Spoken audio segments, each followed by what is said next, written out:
신약성경 요한복음 4장 27절부터 30절까지의 말씀, 우리 한 절씩 교독하겠습니다.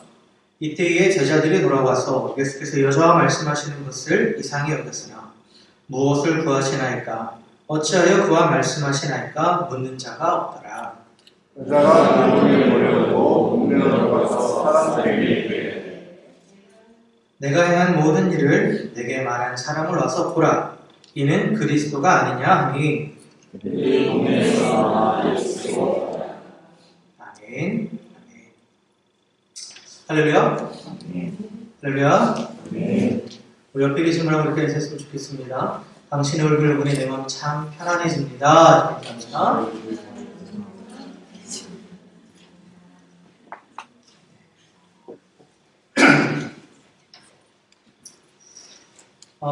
우리가 계속해서 예수님과 사마리아 여인과의 만남, 그리고 그 대화의 내용들을 가지고 말씀을 지금 나누고 있습니다. 그래서 지난주, 지지난주, 그리고 이번 주까지 지금 세 번에 걸쳐서 지금 말씀을 나누고 있는데, 예수님께서 사마리아 수가선이라는 곳에 일부러 찾아가셨다고 말씀드렸죠.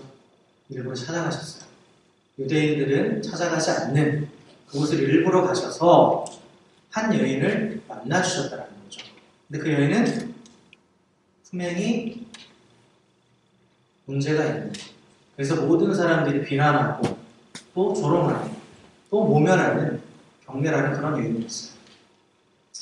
그런데 예수님께서는 그 여인을 찾아가셨다는 거죠. 그래서 죄로 인해서 아무 소망 없고 정말 비참한 가운데 있는, 그래서 자신에 있는 영적인 갈급함을 해결하기 위해서 남자로 대표되는 그 정욕을 채우려고 그렇게 애썼지만 결국은 돌아오는 것은 더 큰 공허함과 또한 사람들의 멸시, 그로 인한 부끄러움밖에 없었던 그런 여인에게 예수님께서 찾아가셨습니다. 그리고 그녀에게 먼저 말을 걸어주시고 그녀와 대화를 나누셨어요. 그런데 예수님과의 대화를 하던 중에 이 여인은 자신의 상태를 깨달았죠. 내게 있는 문제는 남자의 문제도 아니고 주변 사람들의 문제도 아닌 내 안에 있는 영적 갈급함이 해결되지 않는 문제이다 라는 것을 깨달았고, 그래서 나의 영적인 이 갈급함을 채워주실 수 있는 분은 하나님밖에 없다. 그래서 예배에 대해서 소망을 하는 거죠. 예배에 대해서 소망하고, 동시에 또한 나의 영적인 갈급함의 문제, 하나님 앞에 나아갈 수 있도록 해결해 주실 분은 메시아밖에 없다 라고 그렇게 고백하게 되죠. 그러니까 예수님께서 그 여인에게 뭐라고 말씀하십니까? 내가 그다. 네가 찾는 메시아가 바로 나다 라고 말씀을 하세요. 예수님께서 여기서 나는 I am he라고 되어 있거든요. 일본 성경에 보면. 근데 이 he라는 단어가 보시면은 아마 이탈릭처럼 되어 있을 거예요. 이게 어떤 부분에는 빠져 있고 사실 명확하지 않다라는 거예요. 근데 I am이라는 표현이 더 정확한 표현이었어요. I am. 근데 이거는 이 I am이라는 이 표현은 뭐냐면 하나님께서 신적인 존재, 자신을 드러냈을 때 표현하신 게 I am이에요. 나는 이다. 나는 뭐뭐이다. 근데 이제 뭐뭐이다라는 것은 뭔가를 가지고 와서 말을 해야 되잖아요. 그러니까 나는 사람이다 하면서 뭔가 가져와서 얘기를 해야 되는 건데, 자신의 존재를 나타내기 위해서. 근데 하나님은 그 존재를 대변할 수 있는 게 아무것도 없죠. 대변할 수 있는 게 아무것도 없어요. 그러니까 I am만 있는 거예요. I am. 때로는 I am I로 하든지 이렇게 되는 거예요. 그러니까 예수님께서도 I am이라고 표현하셨어요. I. 이거는 하나님만이 쓰시는 표현이에요. 하나님만. 그래서 이게 이제 히브리어로, 헬라어로 말하면 에고 에이미, 이런 단어로 이렇게 연결되어 있는데, 예수님께서 특별히 요한복음에 보면 나는 뭐뭐이다. 그래서 계속 말씀을 하세요. 나는 선한 목자, 나는 포도나무다, 나는 뭐이다 하면서 에고에임이라는 표현을 많이 쓰세요. 이건 이제 심적인 표현인 거죠. 근데 그 말씀을 듣는 순간 이 여인이 깨달은 거예요. 아, 이분이 메시아구나, 이분이 그리스도구나 라는 것을 깨닫게 됐다는 거예요. 깨닫게 됐다는 거죠. 그러면서 예수님과 이 여인과의 대화가 끝이 나요. 더 이상 이제 이 여인과의 대화는 없죠. 대화는 없어요. 근데 예수님과의 대화가 끝나니까 바로 그 순간에 지금 누가 돌아옵니까? 제자들이 돌아왔죠. 제자들이 돌아왔어요. 그러니까 27절에 보면 제자들이 돌아와서 예수께서 여자가 말씀하시는 것을 봤다라는 거예요. 봤다라는 거예요. 그러니까 예수님과 이 여인과의 대화가 완전히 끝난 그 상태에서, 즉 예수님이 자신이 누구이신지 분명히 가르쳐 주시고 여인도 그걸 깨달은 그 순간 제자들이 왔다는 거죠. 타이밍이 참 절묘하죠. 절묘한 거예요. 이것을 보면 예수님께서 이 여인을 만나기 위해서 모든 걸 다 셋업을 해놓으셨다는 걸 분명히 알 수 있어요. 사마리아 동네로 들어간 것부터 해서 우물에 자리 잡은 것, 그리고 제자들은 다 음식을 구하러 마을로 들어가고 예수님은 혼자 남아있었던 것, 이 모든 무대 장치가 다 세팅이 되어 있었다는 거죠. 만약에 제자들이 예수님이랑 같이 있었더라면 이 여인은 예수님께 오지 않았을 거예요. 왜냐하면 이 여인은 사람들을 피하는 여인이에요. 그렇잖아요? 사람들과 접촉을 원하지 않아요. 그래서 한낮에 사람 없이 물길로 나오는 여인인데, 우물가에 남자들만 예수님까지 하면 예수님 제자가 12명이니까 13명이 이렇게 모여있다고 생각을 해보세요. 누가 오겠어요? 누가 오겠어요? 당연히 안 오죠. 당연히 안 오죠. 그러니까 예수님이 혼자 있었기 때문에 이 여인은 온 거예요, 사실. 만약에 제자들이 같이 있었다면 이 여인은 예수님께, 그러니까 우물로 다가오질 않았겠죠. 그냥 돌아갔겠죠. 그러니까 예수님께서, 하나님께서 당신이 구원하고자 하시는 영혼, 그 잃어버린 영혼을 만나러 가실 때는 다 셋업을 해놓고 가신다는 거예요. 모든 것을. 그러니까 주님이 나를 찾아오실 때는 완벽한 타이밍이라는 거예요. 쉽게 말하면. 우리가 때로는 주님이 나를 찾아오시는데 내가 준비가 안 됐다라고 거절할 때가 있어요. 근데 주님이 나를 찾아오실 때는 이미 다 준비되어 있는 상태라는 거죠. 준비가 되어 있는 상태. 내 편에서는 안 됐다라고 생각하는데 하나님이 다 준비가 되어 있기 때문에 찾아오시는 거예요. 그러니까 우리가 거부할 이유가 없다는 거죠. 거부할 이유가 없다는 거죠. 그래서 세밀하게, 정말 세밀하게 신경 쓰셔서 다 셋업을 하시는 그 주님의 자상하심을 볼 수가 있죠. 이 말씀을 통해서. 그래서 예수님은 이 여인과 홀로 대화를 쭉 하셨다는 거예요. 근데 그 대화하신 목적은 뭐예요? 그녀에게 구원의 선물을 주시기 위해서. 그런데 이 여인은 이제 대화를 통해서 깨달아가고, 아, 이분이 메시아구나. 그런데 이 메시아가 나에게 뭐라고 말씀하시냐면, 나는 메시아다라고 말씀하신다. 그럼 나의 구원자네? 그분을 내가 만났네? 아, 난 구원 받았구나. 라고 깨닫게 되는 거죠. 깨닫게 되는 거예요. 그 대화가 끝나는 거죠. 이제. 더 이상 얘기가 필요 없는 거예요. 그러니까 이제 제자들이 오는 거죠. 제자들이 딱 같이 갔다 오는 거예요. 그런데 오늘 이제 제가 더 나누고 싶은 부분은 뭐냐면 이 여인의 행동이에요. 그 다음에 나타나는 이 여인의 모습입니다. 메시아를 만나고 나서 내가 구원받았다는 걸 깨닫고 나서 이 여인이 어떻게 행동하는가를 보면 바로 구원받은 사람의 모습이 어떠해야 되는지, 그 삶 가운데 어떤 특징들이 나타나는지를 볼 수 있는 거예요. 그래서 오늘 이 여인이 어떻게 합니까? 우리 28절 말씀을 다 같이 한번 읽어볼까요? 28절 시작. 여자가 물동이를 버려두고 동네로 들어가서 사람들에게 이르되, 그래서 이 여자가 예수님이 메시아임을 알고 구원받았다는 걸 깨달은 그 순간 한 행동의 동사가 세 가지가 나와요. 세 가지가 뭐냐면 첫 번째는 뭐냐면 버려두고, 그죠? 버려두고, 그리고 두 번째는 들어가서, 세 번째는 이르되라고 되죠. 그러니까 이 여자가 예수님이 그리스도이심을 알았을 때, 깨달았을 때 이 여인은 세 가지를 하는 거예요. 버려두고, 들어가서, 이르되, 외쳤다라는 거죠. 이 구원받은 사람의 삶의 특징이에요. 자, 이게 그럼 구체적으로 무엇을 의미하는가 하나하나 먼저 살펴보겠습니다. 먼저 앞에 보면 버려두고, 무엇을 버려두고요? 물동이를 버려뒀다. 그렇죠. 물동이를. 그런데 우리말 성경에는 사실 약간 생략된 단어가 하나 있어요. 그게 뭐냐면 그때라는 단어가 생략되어 있어요. 영어 성경에는 이런 데 보면 then이라고 표현되어 있습니다. 시제를 나타내죠. 그러니까 그때라는 거예요. 그때. 그때가 어느 때예요? 그때가 어느 때냐면 예수님이 그녀에게 마지막으로 말씀하셨을 때. 뭐라고? 내가 그가 내가 메시아다 라고 그렇게 말씀하셨을 그때라는 거죠. 이게 중요한 거죠.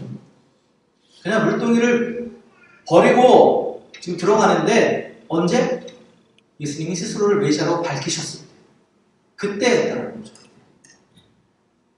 그러니까 이 여인에게 이 말은 어떻게 들린 거냐면 지금 예수님과 대화를 통해서 자신이 영적으로 파산한 상태고 아무 소망이 없는 자고 메시아가 오셔야만 한다고 그렇게 이 여인이 이렇게 말했을 때 예수님께서 내가 메시아다. 너는 지금 메시아를 만났다. 너는 메시아를 만났다. 지금 너와 말하고 있는 내가 바로 그 메시아다. 이 여인이 메시아를 만난 거죠. 그러니까 더 이상 아무것도 필요 없는 거예요. 아무것도 필요 없는 거예요. 여인은 자신의 영적 갈급함을 해결해 줄 것으로 다른 것들을 막 찾아다녔지만 그게 아니라는 걸 이미 깨달았고 그리고 메시아만이 자신의 문제를 해결해 줄 수 있다는 걸 고백했잖아요. 고백했단 말이에요. 근데 예수님이 메시아라고 말씀하신 거예요. 그러니까 모든 게 다 해결됩니다. 자신의 생각으로 모든 문제가 다 해결됐다는 거죠. 죄인들이 구세주께서 나타나셔서 지금 나와 1대1로 만나주셨다. 그래서 그걸로 충분하다는 거죠. 특별히 이 여인에게 예수님이 대화를 하시면서 이 여인이 어떠한 일들을 했는가를 쭉 말씀을 하시잖아요. 이 여인의 사실 부끄러운 과거예요. 정말 죄악된 모습이란 말이에요. 그런데 그렇게 말씀하시고 나서 예수님께서 이 여인에게 뭐라고 말씀하시냐면 내가 메시아다라고 말씀하세요. 이게 무슨 의미냐면 이 여인의 입장에서는 자신의 죄에 대해서 다 알고 있는 분이 자신을 지금 정죄하지 않는 거예요. 예수님이 당신을 나는 네 심판자다 라고 이렇게 얘기하지 않으시는 거예요. 너는 이렇게 살았으니까 너는 그에 대한 벌을 받아야 되라고 이렇게 말씀하신 게 아니에요. 당신의 정체를 메시아라고 밝히고 있다는 거죠. 메시아라고. 심판주가 아닌 구세주라고. 근데 그분이 이미 나를 다 아시는데도 나에게 나는 네 구세주다 라고 말씀하셨다는 거죠. 더 이상 바랄 게 없다는 거죠. 더 이상 바랄 게 없는 거예요. 그래서 바로 그때 그녀는 물동이를 버리게 된 거예요. 물동이는 뭐예요? 이게 물을 푸는 수단이잖아요. 물을 푸는 수단이에요. 근데 그걸 버리는 거예요. 그러니까 사실 이 여인이 원래 이 우물에 온 목적은 물을 길러오는 거죠. 육신의 갈급함을 해결하기 위해서. 그런데 예수님이 메시아임을 깨닫게 되니까 영적인 갈급함이 해소됐어요. 그러니까 육적인 갈급함도 해결되어 버리는 거예요.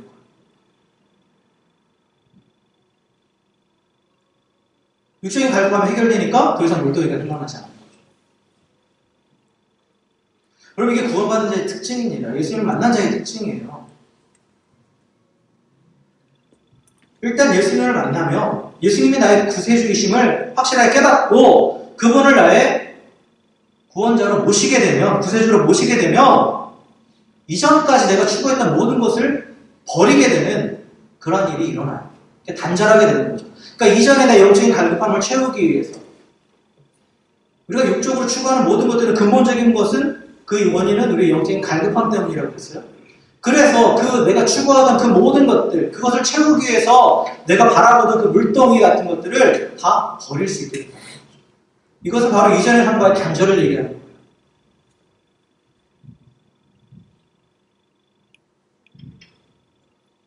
내가 추구했던 것, 이것만 있으면 나는 만족할 수 있을 것 같아 라고 생각했던 그 모든 것들에 대한 갈망이 사라진다는 거죠. 사라진다는 거예요. 왜요? 진짜를 만났으니까. 그리고 그것이 내 안에 지금 이미 들어와 계십니다.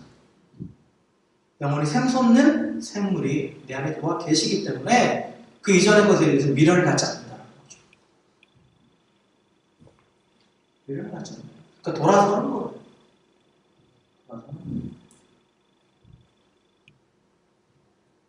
이게 바로 예수님을 만난 자. 또 예수님을 만났을 때 구원받았음을 깨달았을 때 일어나는 사건이에요. 여러분들은 경험들이 있을 거라고 믿습니다. 우리 찬송가도 그런 게 있잖아요. 주 안에 감추인 새 생명 얻으니 이전에 줬던 것 이제는 값없다. 이런 식으로 표현을 하잖아요. 이전에 추구하던 것들, 그 물동이, 그 모든 것들은 이제 의미가 없다는 거죠. 사도 바울도 그런 고백을 하죠. 내가 그리스도를 아는 지식을 가장 귀하게 여기고 그 이전에 내가 바라보고 추구하는 모든 것들을 다 배설물로 여긴다. 라고 이렇게 얘기하죠. 가치가 바뀌는 거예요. 가치. 그리고 가장 귀한 것을 내가 이미 얻었기 때문에 그 새 생명을 얻었기 때문에 다른 눈에 보이는 것에 연연하지 않는다는 거죠. 그리고 삶의 목적이 바뀌는 거죠.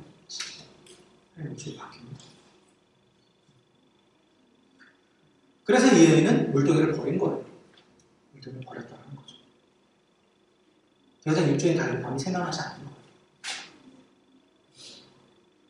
그리고 육적인 갈급함을 채우기 위해서 지금 마을에서 동네에서 눈물로 나왔던 그녀가 이제 어떻게 합니까? 동네로 들어가죠. 이것도 상당히 중요한 의미를 가지고 있습니다. 여인이 동네로 들어갔다. 그것도 사람들을 만나기 위해서 들어갔잖아요. 우리가 뒤에 보면 만나기 위해서 들어가는 거예요. 근데 이 여인은 왜 낮에 물을 빌려 나왔습니까? 사람들을 피하기 위해서예요. 그렇죠? 사람들을 피하기 위해서. 왜 피해요? 부끄러우니까. 그리고 사람들이 자신을 경멸하니까. 그 사람 이 여인이 지나갈 때마다 얼마나 수근수근 거렸겠어요. 얼마나 뭐 대놓고 뭐라고 하는 사람도 있었겠지만 다 뒤에서 수근수근 됐을 거예요. 비난했을 거예요. 그러니까 그런 시선이 싫은 거죠. 당연히 싫죠. 그러니까 피하는 거죠. 그렇게 다른 사람과 접촉을 피하는 거예요. 그런데 이 여인이 지금 사람들이 있는 그 동네로 들어간 거예요. 사람들 앞으로 나아갔다는 거예요. 이건 뭘 의미합니까? 더 이상 부끄럽지 않다는 거죠. 더 이상 부끄럽지 않다는 거예요. 사람의 시선이 더 이상 두렵지 않다는 거죠. 왜 이렇게 됐습니까? 네? 오늘 부끄러움이 생기는 원인이 뭘까요? 두려움이 생기는 원인이 뭐예요? 죄 때문이죠. 죄의 결과는 부끄러움과 두려움이에요. 여러분 창세기 3장에 보면 아담과 하와가 죄를 짓고 그들 안에 들었던 첫 번째 마음은 수치심, 그 다음 두려움이에요. 그 두려움과 수치심은 죄의 결과예요. 죄의 결과. 그리고 또한 죄로 인해 하나님과 단절된 인간은 계속해서 영적인 공허함을 느끼잖아요. 이걸 채우기 위해서 또 다른 것들을 막 추구한단 말이에요. 그런데 하나님이 아닌 다른 것들로 모든 걸 채우려고 하는 인간의 모든 행동들은 사실 다 죄예요. 그건 죄악된 행동들이에요. 그런데 죄악된 행동의 결과는 뭐냐? 채워짐이 아닌, 만족이 아닌 더 큰 공허함이죠. 더 큰 공허함이에요. 그런데 이 더 큰 공허함 안에 여러 가지 부정적인 감정들이 수반돼요. 그게 뭐냐? 외로움, 부끄러움, 수치심, 정죄감, 이런 것들이 자꾸 들어오는 거예요. 근데 그게 나에게만 들어오는 게 아니라 이제 내적으로 나에 대한 부끄러움, 수치심만 느끼는 게 아니라 이제 그런 마음을 가진 자들은 그러한 감정이 들어오면 이제 나를 방어하기 위해서 다른 사람을 비난하게 돼요. 다른 사람을 비난하게 돼요. 정죄하게 되는 거죠. 그러니까 저희들은 자신의 모습을 보면서 부끄러워하는 거예요. 또한 상대방의 모습을 보면서 비난하는 거예요. 아담이 그랬잖아요. 자신이 죄를 지으니까 수치심을 느꼈다. 또 하나님 앞에서는 어떻게 해요? 하와를 비난하잖아요. 이게 바로 죄인의 모습이에요. 죄의 결과로 부끄러움과 수치심, 또 두려움이 있는 거죠. 그런데 이 여인은 어땠습니까? 메시아를 만난 거예요. 그리스도를 만났다라는 거죠. 그리스도는 어떤 분이에요? 나를 죄의 문제에서 해결해 주시고 건져내실 분이라는 거죠.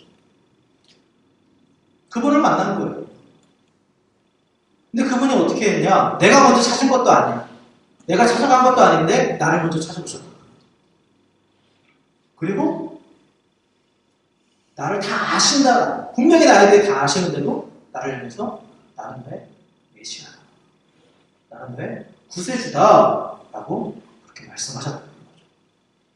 그 순간 자신의 죄의 문제가 해결됐다는 걸 깨달은 거죠. 해결됐다는 깨달은 거죠. 죄가 해결되니까 더 이상 부끄럽지 않은 거죠. 메시아가 나를 그 사랑의 눈으로 바라봐 주시니까, 정죄하지 않으시고 사랑의 눈으로 바라봐 주시니까 사람들의 시선은 더 이상 두렵지 않은 거예요. 그래서 그토록 가고 싶지 않았던, 만나고 싶지 않았던 그 동네로 들어가서 사람들 앞에 서게 되는 거죠. 자유함이 있는 거죠. 자유함. 그럼 예수님을 만나면 자유함이 있습니다. 자유함. 모든 정죄감과 부끄러움으로부터의 참된 자유를 주시는 거예요. 근데 그 자유는 어떤 최면을 누가 괜찮을 거야 하면서 우리 스스로 세뇌시키는 게 아니라 우리에게 부끄러움을 주고 우리에게 자괴감을 주고 모멸감을 주고 수치심을 주는 그 죄의 문제를 완전히 해결하셨기 때문에 완전히 해결하셨기 때문에 이제 더 이상 부끄럽지 않은 거예요. 더 이상 두렵지 않은 거죠. 이게 그리스도 안에서 구원받은 자에게 주는 하나님의 은혜입니다. 참 자유를 주신다는 거예요. 오늘날 우리 얼마나 많이 사람들을 의식하며 살아요. 그렇죠?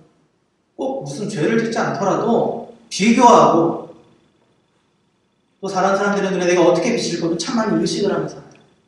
물론 상대방을 배려하며 사는 거는 우리가 배려하며 사는 것과 의식하며 사는 건 달라요. 우리는 배려하며 살아야 돼요. 그러나 남에게 잘 보이기 위해서 아닌 척하고 또 그것에 부끄러워서 숨어 다니고 피해 다니는 것은 그리스도 안에서 구원받은 자의 모습이 아니라는 거죠. 구원받은 자는 사람들의 시선을 의식하지 않는 거예요. 참 자유를 누린다는 거죠. 참 자유.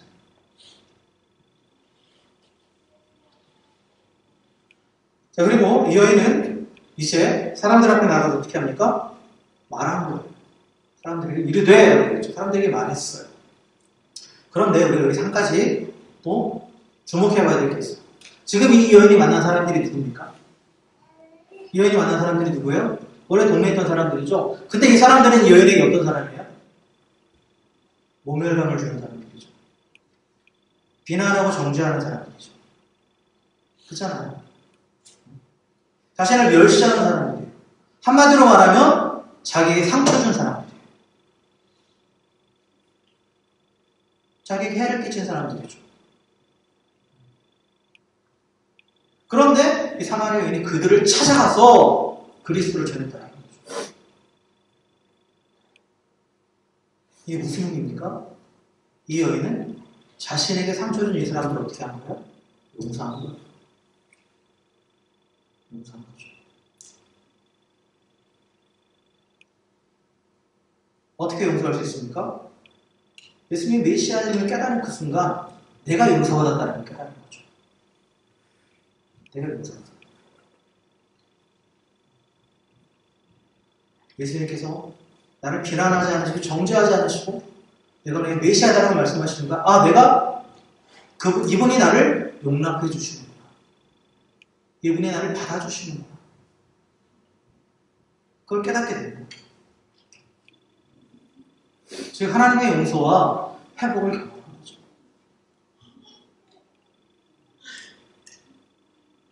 자신은 아무 수고도 하지 않았는데 용서해달라고 구한 것도 아닌데 찾아오셔서 일부러 찾아오셔서 자신을 구원해 주시고 그로 인해서 모든 죄가 사해졌다. 용서받았다라고 내가 그러니까 메시아다라는 그 말 한마디로 인해서 그 모든 것들을 선포해 주셨다.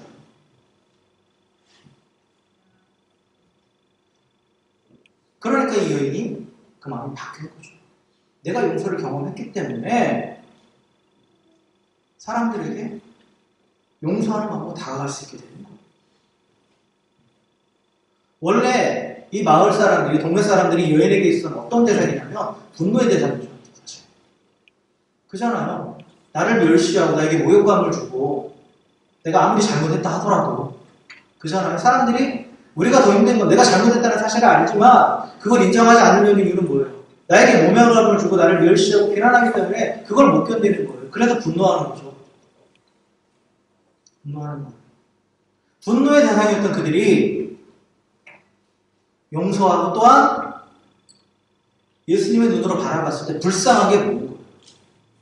불쌍하게 보인 거예요. 어떻게 보인 거예요? 당신들도 이 사람들도 구원받아야 된다. 라는 그 마음이 생겼던 거죠. 그 마음이 생겼던 거예요. 나를 찾아오신 그 그리스도의 사랑이 깨달아지니까 그 사랑에 사로잡히니까 자신도 그렇게 예수님의 눈으로 이전에 분노의 대상이었던 그 사람들을 바라보게 돼요. 예수님의 눈으로 나를 비난하고 정죄했던 자들을 연민의 대상으로 바라보게 된다. 그래서 자신에게 멸시했던 그 사람들을 찾아가서 직접 그들 앞에서 전했던 말씀을 전했던 거죠. 오늘날의 시대를 한마디로 말하면 화가 나는 시대라고 말할 수 있어요. 그죠? 화가 많은 세상이죠. 여기는 조금 덜한 것 같긴 한데 한국 사회를 보시면 조금만 내가 손해보는 것 같으면 와 분노를 표현하잖아요. 인터넷 같은 데 보면 그렇죠. 그리고 세상은 오히려 분노를 부추깁니다. 부추겨요. 내가 정의를 실현해야 된다고 얘기해요. 그 분노하면서 내가 정의를 실현해야 된다. 그런 식으로 좀 몰아가거든요. 그러나 성경은 우리에게 뭐를 말씀하시냐면 정의는 하나님이 실현하신다. 정의는 하나님께서 실현하시는 거고 우리는 그저 불쌍히 여기고 그들 또한 구원받을 자이라는 것을 우리가 깨닫고 그들에게 다가가야 된다고 말씀하시는 거죠. 오늘 이렇게처럼 직접적으로 나에게 손해를 끼친 자를 할지라도 불쌍히 여기는 거죠. 왜? 하나님이 나를 불쌍히 여기셨으니까. 하나님이 나를 용납하셨으니까. 구원받았다는 거 그거를 깨달았다는 거예요. 하나님 나를 용납하시고 나를 불쌍히 여기시고 그렇기 때문에 똑같이 그렇게 한다는 거죠. 그래서 여기는 그 자신을 멸시하던 사람들을 용서하고 그들에게 나아가서 자신이 만난 구세주를 지금 전하고 있어요. 뭐라고 전합니까? 29절에 내가 행한 모든 일을 내게 말한 사람을 와서 보라. 이는 그리스도가 아니냐 이렇게 됐죠. 자신에게 일어난 일을 증거하는 거예요.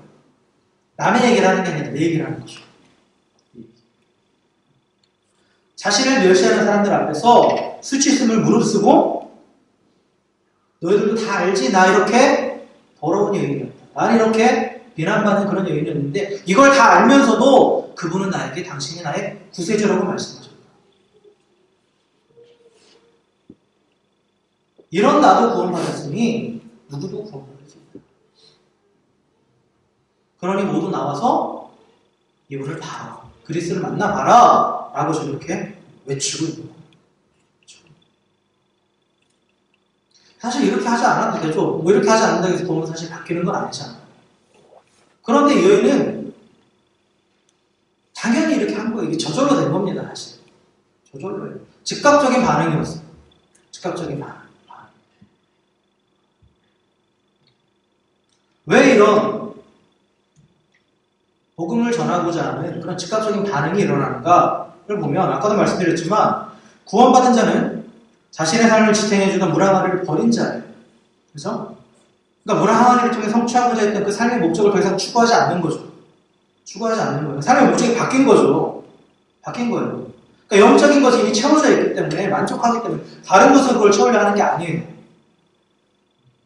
그래서 구원받은 자의 관심과 목적은 더 이상 자신을 위해서 뭔가를 하려는 그게 아니에요.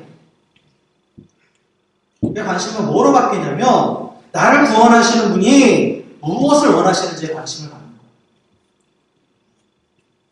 그분의 관심이 나의 관심이 되는 거고 그분의 목적이 나의 목적이 된다는 거죠.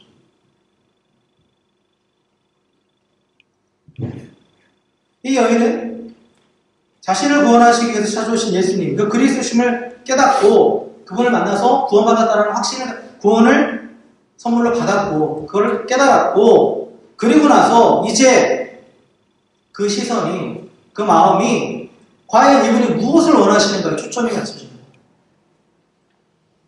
나를 구원하신 이분이 이제 무엇을 원하시는가? 이분이 원하시는 건 이런 나도 구원하셨는데 다른 사람들도 당연히 구원하기 원하신다. 예수님의 소원이 그녀의 소원이 된 거예요. 그리고 이제 이 자신을 통해서 이분이 메시아임이 그리스도임이 증거되는 것이 삶의 목적이 되는 거죠. 그래서 이 목적을 위해서 지금 이 여인이 할 수 있는 건 다른 거 없었어요. 그냥 마을에 가서 외친 것뿐이에요. 그게 지금 자기가 할 수 있는 최선이었기 때문에. 와서 보라고 외치는 거예요. 나같이 더러운 죄인을 만나주시고 심판주가 아닌 구원주로 오셔서 나를 구원해 주신 이 그리스도께 나오라. 내가 이 그리스도를 만나는 것처럼 당신들도 그리스도를 만나야 된다고 그렇게 외친 거예요. 관심과 삶의 목적이 바뀐 거죠. 더 이상 물동이를 가지고 살아가는 인생이 아니라 복음을 증거하는 삶으로 그 삶이 바뀌었다는 거예요.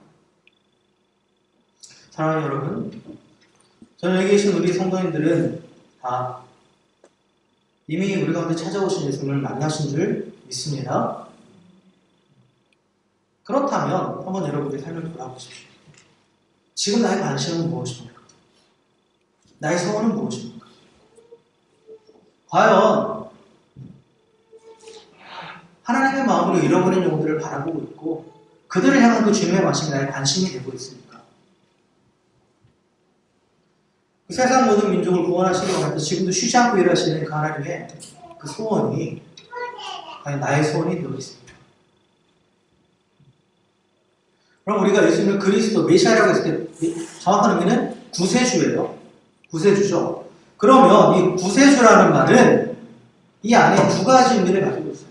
첫째는 구원자고 두 번째는 주예요. 그래서 예수님이 그리스도라고 했을 때는 예수님을 주와 구원자를 믿는 거예요. 두 가지. 근데 우리가 예수님이 나의 구원자이심을 잘 알아요. 그럼 고백해요. 그러나 예수님이 나의 주인이심을 잊고 살 때가 많아요. 주인이심. 예수님이 나의 주님이시라는 것을 진정으로 고백한다면 나의 관심과 목적은 나의 주인 되신 예수님과 같아야 돼요. 그죠? 근데 내가 예수님과 다른 곳을 보고 있고 예수님과 다른 곳으로 가고 있다면 더 이상 내 삶의 주인은 예수님이 아닌 거죠. 아닌 거예요. 그저 그냥 나를 구원하신 분으로 끝난 거예요. 나의 주님으로는 모시지 않는 거죠.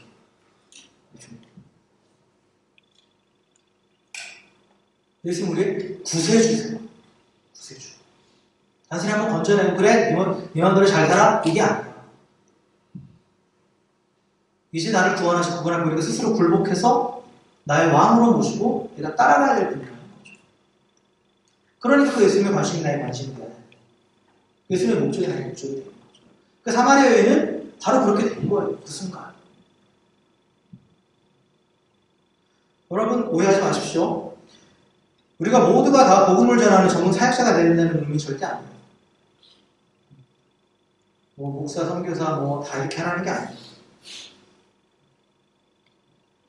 하나님이 각자에게 주신 그 은사대로 살아가야 될 다양한 삶의 자리들이 있죠. 하나님이 허락하신 삶의 영역들이 다 있습니다. 그 자리를 박차고 나가는 게 절대 아니에요. 오히려 그 자리를 더 들어가야 되는 거죠. 이 여인과 동료로 다시 들어갔어요. 그죠? 그리고 예수님께서 예수님을 만나서 구원받은 사람들한테 보면 다시 돌아가라고 하시는 경우도 많아요. 내가 예수님을 따르겠다고 했을 때 네 마음으로 돌아가서 전하라고 했던 경우도 되게 많습니다. 내가 있는 그 자리에서 하나님 허락하신 그곳에서 내 삶으로, 내 말과 행동으로 그리스도를 증거하는 자가 되라는 거예요. 직장에서든 가정에서든 학교에서든 어디서든 간에 예수님처럼 희생하고 섬김으로써 그리스도의 향기를 내요. 어떤 기회 되는 대로 내가 만난 그리스도를 예수로 전하는 자가 되라는 거죠. 전하는 자가. 이 사마리아 여인처럼 내가 만난 주님을 나만 간직하고 있는 것이 아니라 당연히 그분의 원하시는 그분의 목적대로 계속해서 증거하는 삶을 살아야 됩니다. 그래서 그리스도를 모르는 자에게 그리스도를 소개하는 자가 됩니다. 그러기 위해서 일하고 섬기고 희생하는 거예요. 여러분의 일터는 먹고 살기 위한 생계의 수단이 아니에요. 분명히 아셔야 돼요. 먹고 살기 위한 생계의 수단이 아니에요. 물론 하나님이 그 일터를 통해서 우리에게 공급을 하시지만 그 공급하시는 목적도 결국 하나님이 우리에게 주신 그 사명, 이 땅 가운데에 하나님의 복음을 전하고 또 하나님 나라를 이루어가라는 그 사명을 이루기 위해서 우리에게 그런 직장을 또 그런 삶의 자리를 허락해 주시는 거예요. 그리고 그걸 감당할 수 있게 힘을 주시는 거예요. 감당할 수 있게. 진정한 복은 하나님 주신 사명을 감당할 수 있는 힘을 주시는 게 복이에요. 그럼 복을 받기 위해서 뭐가 분명해야 돼요? 사명이 분명해요. 사명. 물질의 복 받기 원하세요? 사명이 분명해야 돼요. 그걸 가지고 뭘 할 것인가? 물론 가정을 잘 꾸리고 하는 것도 우리에게 준 사명이긴 해요. 그러나 거기서만 머무는 사람 되는 거죠. 내게 주신 것을 가지고 어떠한 상황에서든 하나님을 증거하는 복음의 수단으로 우리가 승화시킬 때 그걸 더 감당할 수 있도록 하나님께서 더 복을 주시는 거예요. 그래서 우리가 구원받은 자로서 삶의 자리에서 우리에게 주신 은사와 또한 그 모든 수단을 동원해서 예수께로 많은 사람들을 이끄는 것이, 아니 한 사람이라도 그렇게 예수님께로 이끄는 것이 우리의 삶의 목적이 되기를 주의 이름으로 축원합니다. 자, 이 사마리아 여인의 외침을 들은 동네 사람들이 예수님께 나오죠. 나와요. 그리고 이제 뒤에 쭉 보면 예수님께서 그들과 함께 하시면서 그들의 말씀을 전하시고 또한 그 가운데 많은 사람들이 예수님께 돌아왔죠. 사마리아의 많은 사람들이 구원을 받았어요. 여러분, 성도의 가장 큰 기쁨은 나로 인해서 누군가가 그리스도를 소개받고 그리스도를 만나는 거예요. 이게 진정한 복이에요. 하나님이 아브라함에게 축복하실 때 땅의 모든 족속이 너로 인하여 복을 얻으리라고 말씀하셨죠. 진정한 복은 뭐예요? 하나님을 아는 거예요. 하나님께 돌아가는 거예요. 하나님 앞에 예수 그리스도의 복음으로 구원받는 게 진정한 복이에요. 그게 나를 통해 이루어지는 거예요. 그게 하나님이 약속하신 언약이에요. 그 언약의 성취가 일어나는 거죠. 그게 진정한 복받는 자. 그게 진정한 행복이라는 거죠.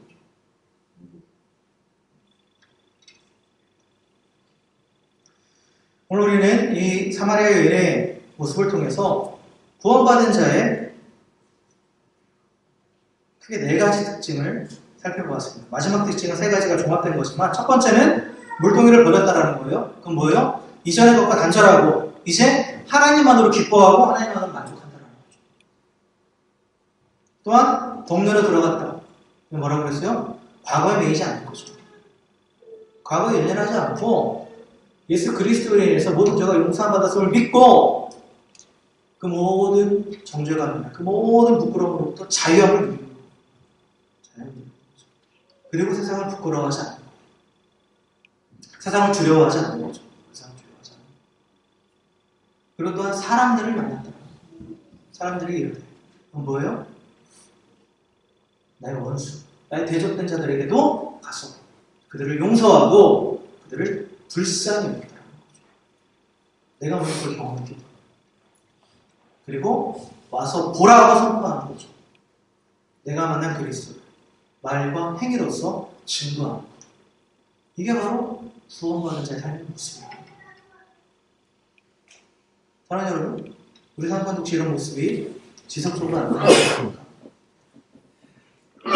이런 모습이 없으면 구원받지 못했다고도 볼 수 있겠죠. 그런데 이전에는 이런 모습이 있었는데 지금은 안 보인다. 그럼 난 어떻게 된 건가? 뭐가 문제일까? 라는 고민을 많이 하시죠. 이게 이제 우리가 직면하는 이제 현실적인 문제들이에요. 요즘 처음 만났을 때는 이런 부분들이 나도 분명히 있었던 것 같은데 지금은 아닌 것 같다. 그럼 나는 구원받지 못한 건가? 나는 구원의 길에서 떨어진 건가? 라고 우리가 고민을 하게 돼요. 그런 고민 안 하고 사는 사람들도 많지만 그러나 정말 하나님께 신실하고 사는 분들은 그런 고민들을 하게 됩니다. 그런 고민들을 하게 됩니다. 근데 결론부터 말씀드리면 그 구원받지 못했다라는 것, 그런 것을 의미하지는 않아요. 그럼 왜 그런 일이 벌어지느냐? 그건 뭐냐면 예수를 만나서 구원받았지만 지금 처음 사랑을 잃어버렸기 때문에 처음 사랑을 잃어버렸다. 요한계시록 2장에 보면 소아시아 7교회에 대한 예수님의 말씀이 나오죠. 그래서 거기 보면 책망하시고 칭찬하시는 내용들이 쭉 나와요. 그 중에 첫 번째 나오는 게 이제 에베소 교회인데, 에베소 교회의 믿음을 하나님께서 처음에 칭찬하세요. 그런데 그들에게 책망하시는 말씀이 있어요. 그게 뭐냐면 요한계시록 2장 4절에 보면 그러나 너를 책망할 것이 있나니 너의 처음 사랑을 버렸느니라 라고 말씀하세요. 그들이 처음 사랑을 버렸다라고 말씀하세요. 너희들이 여전히 믿음을 갖고 있는 것 같은데 그런데 처음 사랑을 버렸대요. 이게 뭐냐면 처음 사랑을 버렸다는 것은 그들이 처음 가졌던 그 모습들이 나타나지 않는다는 거예요. 모습들. 그래서 그 처음 사랑을 회복하라고 말씀하세요. 처음 사랑을 회복하라. 여러분 성경은 복음 하나님께서 우리 가운데 말씀하실 때 우리한테 뭘 하라고 말씀하시지 않아요. 어떤 사람이 되라고 말씀하세요. 이게 중요해요. 내 존재가 바뀌어야 행위가 바뀌는 거지 행위만 한다고 해서 존재가 바뀌는 건 절대 아니에요. 그러니까 내 삶 가운데에 구원받은 삶의 모습이 나타난다면서 그러면 그 행위를 막 해야지 한다고 해서 변하는 게 아니에요. 다시 내가 그 구원받는 내 삶의 그 모습으로 다시 돌아가야 되는 거죠. 그게 처음 사랑을 회복하는 거예요. 그럴 때 저절로 행위들은 따라오는 거죠. 철저하게 하나님은 우리 존재의 변화에 초점을 두고 계세요. 존재가 변하면 행동은 변하게 되어 있어요. 그래서 처음 사랑을 회복하라고 말씀하시는 건데 처음 사랑을 회복하기 위해서 어떻게 해야 되느냐? 계시록 2장 5절에 보면 어디서 떨어졌는지를 생각하고 회개하여 처음 행위를 가지라 말씀하세요. 두 가지 원칙입니다. 뭐냐? 생각하고 회개하라는 거예요. 여기서 생각하다라는 말은 기억하다라는 뜻이에요. 기억하다. 그 회개하는 것은 돌아가는 거예요. 자, 기억하고 돌아가라. 어디로? 네가 떨어진 곳에서. 어디서 떨어졌느냐? 어디서 떨어졌느냐? 그거를 네가 떨어졌던 그곳을 기억하라는 거예요. 떨어졌다라는 것은 붙어있던 게 띄어졌다는 그런 거예요. 분리됐다는 거예요. 어디서 떨어진 거예요? 하나님의 사랑에서 떨어진 거예요. 사랑에서. 그러니까 에베소 교회가 믿음이 있긴 있었지만 하나님의 사랑에서 떨어져 있어서 그들에게는 뭐만 남았냐면 종교적인 행위 율법만 남았었어요. 그러니까 그 하나님의 사랑을 다시 붙으라는 거예요. 그 안에 붙으라는 거죠. 우리가 기억해야 될 것. 창조주 하나님, 구원의 그리스도, 생명의 성령을 기억해야 돼요. 창조주 하나님이 하나님을 대적하는 나를 사랑하셔서 창세전부터 나를 선택하시고 구원하시고 예정하신 것을 기억하라는 거예요. 하나님의 아들인 예수님께서 마귀에게 속해 있는 나를 사랑하셔서 이 땅에 오셔서 나를 대신해서 십자가에 죽으신 것을 기억하라는 거예요. 생명의 영이신 성령님께서 죽음의 권세 아래 있던 나를 사랑하셔서 나를 살리시고 새롭게 하신 것을 기억하라는 거예요. 한마디로 아무 자격 없는 나를 향하신 성부, 성자, 성령 하나님의 뜨거운 사랑을 기억하라는 거예요. 그리고 거기로 돌아가라는 거예요.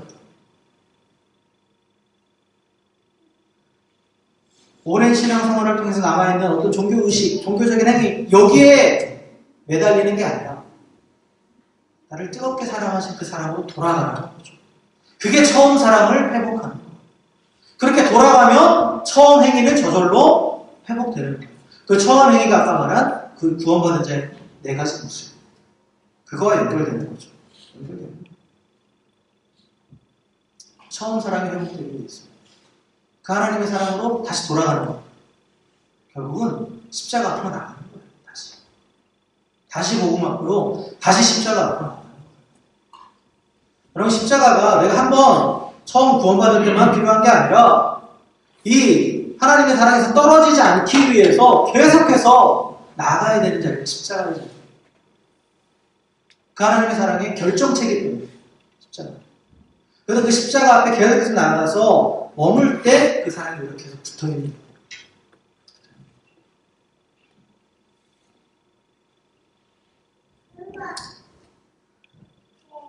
그래서 처음 사랑이, 우리가 십자가 앞에 나아가기 처음 사랑이 회복되면 처음 행위, 즉 구원받은 자들의 그 삶의 모습들이 저절로 다시 회복된다는 것이죠. 그래서 하나님으로 인해서 기뻐하고 만족하게 되고, 또한 자신을 부끄러워하지 않고 세상을 두려워하지 않고 참 자유를 누리게 됩니다. 그리고 나를 대적한 원수라도 불쌍히 여기고 용서할 수 있게 되는 것이고, 그리고 나아가 이 모든 것들을 종합해서 말과 행위로 그리스도를 증거하는 삶을 살아가게 됩니다. 우리가 뭔가를 애써서 뭔가를 하려고 하는 게 아니라 중요한 건 하나님 앞에 머무는 거예요. 그 사람 들어가는 거, 그 십자가예요. 그럴 때 우리 존재 자체가 다시 변화합니다. 그래서 우리의 행위가 바뀌게 됩니다. 말씀을 정리하겠습니다. 우리는 모두 죄인이었던 우리를 찾아오신 예수님으로 인해 구원받았고 하나님의 자녀가 되었습니다. 그러하게 오늘 그 예수님을 만나니 사마리아 여인에게 변화된 삶의 모습이 우리 가운데 동일하게 있기를 주의 이름으로 축원합니다. 그래서 육신의 만족을 위해서 가지고 있던 모든 물동이를 버리고 이전의 삶과 단절하고 오직 하나님만을 구하며 하나님만으로 만족하며 기뻐하는 자 되기를 주의 이름으로 축원합니다. 또한 그리스도 안에서 모든 죄가 해결됐음을 믿고 세상을 두려워하지 않고 또 정죄감을 갖지 않고 또 비난하지 않고 참 자유를 누리고 그리스도 안에서 참 자유를 누리시는 여러분들 주의 이름으로 축원합니다. 하나님이 자비와 용서를 경험했기 때문에 나를 대적하는 원수라 할지라도 불쌍히 여기고 용서하는 자가 되기를 주의 이름으로 축원합니다. 그래서 이 모든 삶의 모습을 통해서 나를 찾아오신 구세주를 증거하고 또한 말로써 내가 만난 그리스도를 증거하는 그 증인된 삶이 우리 삶의 목적이 되기를 주의 이름으로 축원합니다. 혹시 이런 모습을 잃어버렸다면 우리가 처음 사랑에서 떨어져 있다는, 하나님에서 떨어져 있다는 사실을 기억하십시오. 다시 그래서 십자가 앞으로 나아가십시오. 십자가 앞으로 나아가서 십자가를 묵상하면서 내가 어떤 자였는지 그리고 나를 얼마나 하나님께 사랑하셨는지 다시 한번 기억하십시오. 사마리아 여인 같았던 나, 그 나를 먼저 찾아오신 그 예수님을 기억하십시오. 그 삶의 구원의 기쁨을 회복하고 그리스도 안에서 참 자유를 누리며 이웃을 용서하고 사랑하는 성도가 되길 주의 이름으로 축원합니다. 무엇보다도 하나님이 가라 하신 그 자리에서, 있으라 하신 그 자리에서 복음의 증인이 되어서 하나님의 언약대로 모든 사람에게 복을 전하고 그 복의 근원이 되는 우리 모두가 되기를 다시 한번 주의 이름으로 간절히 축원합니다. 함께 기도하겠습니다.